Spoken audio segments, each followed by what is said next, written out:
YouTube, amateur dabbler coming at you on a Monday afternoon. Just got home from work and a package that I had ordered was awaiting here. And what these are sweet potato slips that I ordered from Louisiana. And certified by the Louisiana Department of Agriculture and Forestry. Now, I live down here in Southwest Florida and I can plant sweet potatoes year-round. Really the only thing that I like to grow in the summer. So I ordered these slips up, 24 of them. Hopefully there's 24 there. You can see they're all wilty and the leaves are dying there. But we're going to bring these guys back to life. This is going to be about a week to 10 day process. Probably 10 days. Well, actually probably maybe 2 weeks. Because I am going to be going on vacation. The end of this week I'm taking my son to Chicago for a graduation gift. I just graduated from elementary school, so he's going into the 6th grade next year. Middle school down here is 6th, 7th, and 8th, and then he'll start high school 9th, 10th, 11th, and 12th. So let me show what we're going to do to bring these guys back to life. As you can see, they are very, very wilty and sad looking. But in no time these things will be flourishing again. So this is my little setup I got here for the sweet potatoes, and it's these are the Beauregard variety, so the Beauregard sweet potatoes. I got a pint jar here and an 8-ounce jar here. All I'm going to do, because I have some larger ones and some smaller ones, so just going to fill them up with some water.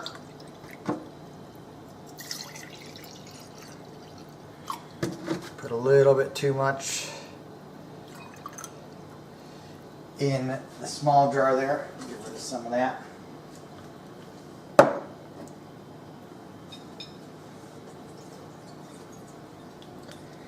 We got some little guys here, and the little ones I'm just going to put into the 8-ounce jar, and then the larger ones, and I counted these all together. I ordered 24, but they sent me 28, which is nice. Obviously you want to make sure you're putting the cut side down when you are putting these in. And these are just going to go in some indirect sunlight for around a week or so. And we'll come back and I'll show you just how many roots that these have put off, and then they will be ready to plant. And I just did get one of my beds, my Mittleider grow beds, ready to plant out in. I got a video coming together to show you how I do that, because I run a hybrid style Mittleider garden. So not a traditional Mittleider style garden. Mine has some variances in it just to allow me to grow in Florida, which is a little bit more difficult than growing anywhere else in the country, because I have lived all over the north. Never had any problems gardening until I moved down to Southwest Florida. It has proved to be pretty challenging for me. So there we go. I mean, that's it. That's all we're really going to do. Like I said, we're going to go ahead and set these off in some indirect sunlight. For you, that could be a window or a shelf, anything like that. I'm going to go ahead and set mine on the back porch, which down here in Southwest Florida they call lanai. Gets about 5 or 6 hours of sunlight every day, but it is screened in, so it makes the sunlight indirect, and you basically don't want to scorch these, but they do need a little bit of sunlight to come back to life. So 2 weeks has now elapsed since I stuck those sweet potato slips into the jars of water. Just actually slightly over 2 weeks, so like 2 weeks in 1 day. And you can see there what kind of root growth that these suckers put out. See how healthy they look. Now it had a good output of roots. Probably 7 days after I put it in, I could have put them in the ground. However, I wanted to weather them because it's just so hot here in Southwest Florida. I stuck them out on the back screen porch for a week, just so I could weather them. They could get used to the hot climate, because I put these in a window inside originally to get them to root. and just wanted to make sure that once I plant them they don't get scorched. So realistically I probably could have put them in the ground probably 2 days after I weathered them. However, I was really busy this week, so I just waited to the weekend, which it is now, and it's getting ready to rain outside. It's afternoon on a Saturday right now, and it's getting ready to rain. And ideally for me, that's the best time to put seedlings in the ground, is right before rain. I think they just do much better than actually getting watering out of a hose, getting the watering from the sky. So we're hopefully going to get these suckers in the ground here real quick before the rain comes, and I'll show you how to do that. Before I take you outside, I wanted to show you here page 237 of the old Mittleider gardening course. I don't know if that's the same in the new one. He has a gardening planning details sheet. This basically tells you all the spacing, how many feedings you need, how much it should yield, all the information you need, and we need to go through and find, so potatoes, sweet, which is, I'm trying to look through the viewfinder here and also see my finger, sweet potatoes. So it says you should plant slips. They're frost tolerant, don't need to worry about that here in Florida. When to plant outdoors 6 weeks after the last frost. Spacing, which is what I'm looking for here, is 12-inch spacing, 2 rows. And on a 30-foot bed, this should produce 300 pounds of potatoes. We're going to be planting these today in a 16-foot bed, which means if I'm planting every 12 inches, I should be able to get approximately about 30 to 32 plants in this bed. And we'll take you outside and we'll get these in the ground, and I'll show you what they look like when it's all said and done. So planting in a Mittleider bed couldn't be simpler, at least for me. What I've done here is I've just laid a ruler down on the edge of my bed. There's a fancy stick you can make with all these points to help you plant, and they say it's to save you time and everything. But for me, it's just easy enough to drop a ruler down and measure. And the longest bed I have here is 20 feet. So not a whole lot of measuring when I do have to put stuff in. Only thing is you have to do a lot of measuring might be if you're planting like bean seeds or something, but it still goes relatively quick with this ruler. I had built one of those fancy measuring sticks, and I think I used it all of one time. I just prefer this method. So what we're going to do is, first off, we're going to start here about 2 inches in from the edge, and about 2 inches, so 2 inches in this way, going this way from here to here and here to here. So basically a 2 by 2 square. So here's 2 inches, here's 2 inches. Our first sweet potato is going to go right here, and then we are going to just follow that up every 12 inches. So we'll find the 14-inch mark, which is right here. And like I said, you want to go in about 1.5 inches, 2 inches from the edge is where you want to put these. I'm just marking these with holes. And so another 12 inches from there will be 26, which is here. I'm going to go ahead and put another hole, and I'm just going to do this all the way down the bed. I will take the ruler, switch it over here to the other side, and just do it once again down this side of the bed. So now all my holes have been dug, or marked anyhow. I got 17 down each side is what I ended up with for 34.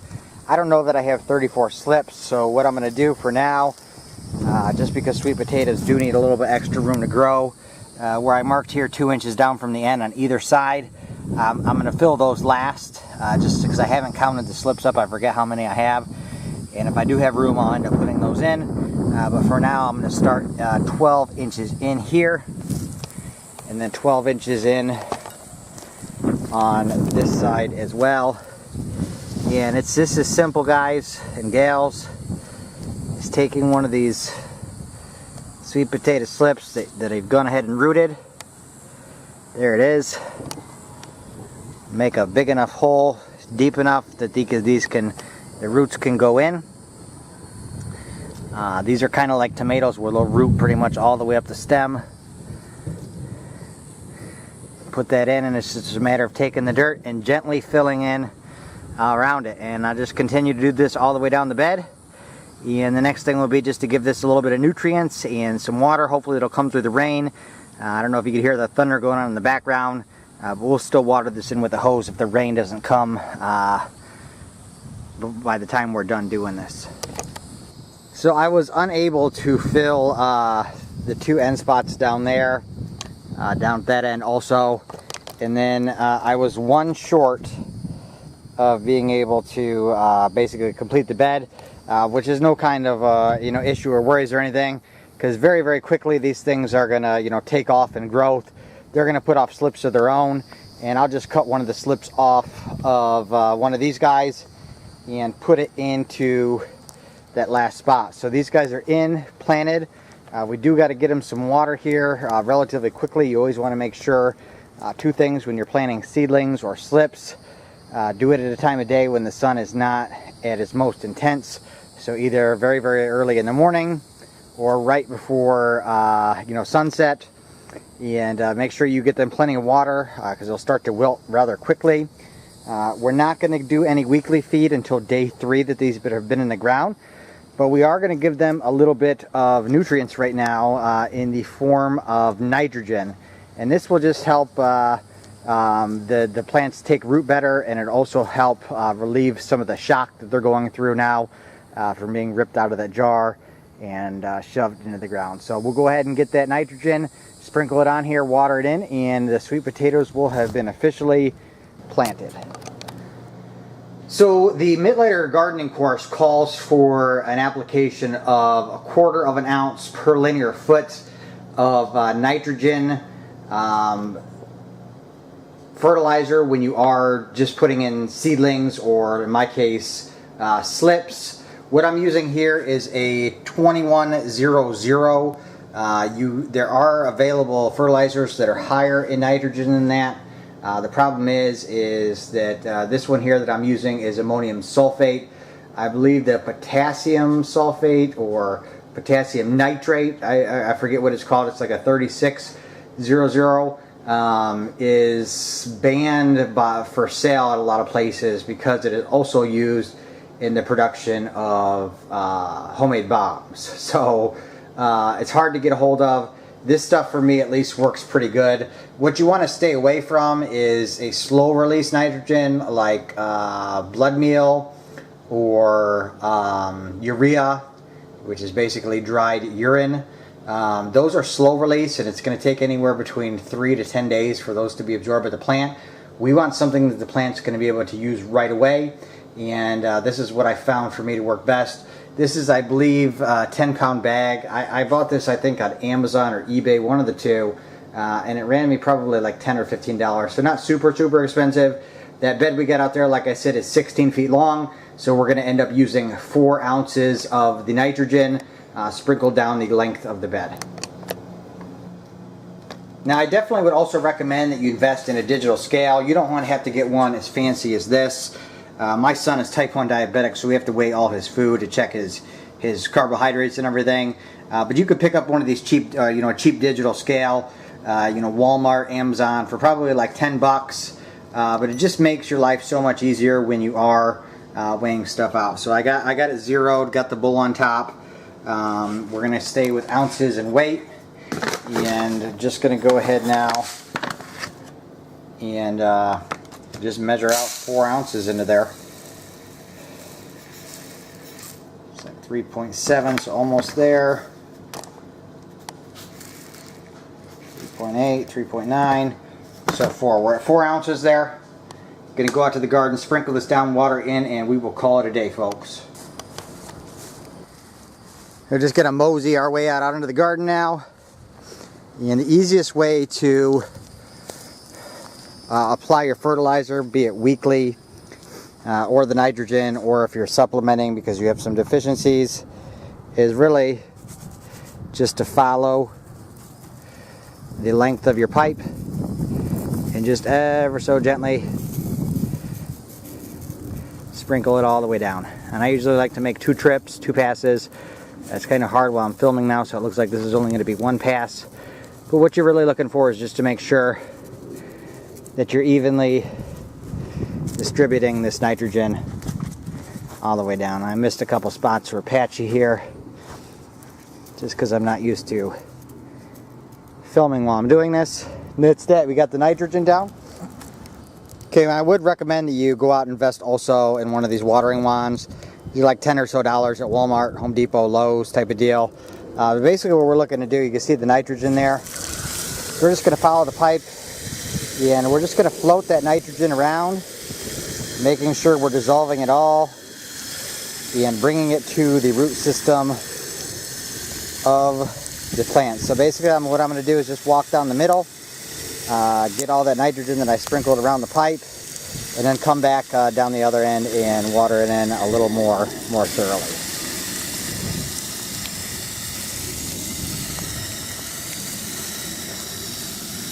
And there you have it. We have our first Mittleider bed of the summer season, but really the only bed of the summer season, planted, fertilized, ready to go. Like I said, I will come back now in 3 days, and I will go ahead and apply the first feeding of the weekly feed, and then every 7 days afterwards for however many days the Mittleider gardening course tells me, or how many weeks I need to fertilize. And then it's just a matter of harvesting and curing and then eating these sweet potatoes. So looking forward. I'll try to get you updates maybe once every week, every couple of weeks, just to show you how this bed's doing. Sweet potatoes are pretty easy to grow, and especially in hot weather, which I definitely have here in Southwest Florida. So thanks everybody for stopping by. Hope you enjoyed watching, and I hope to see everybody again next time as well.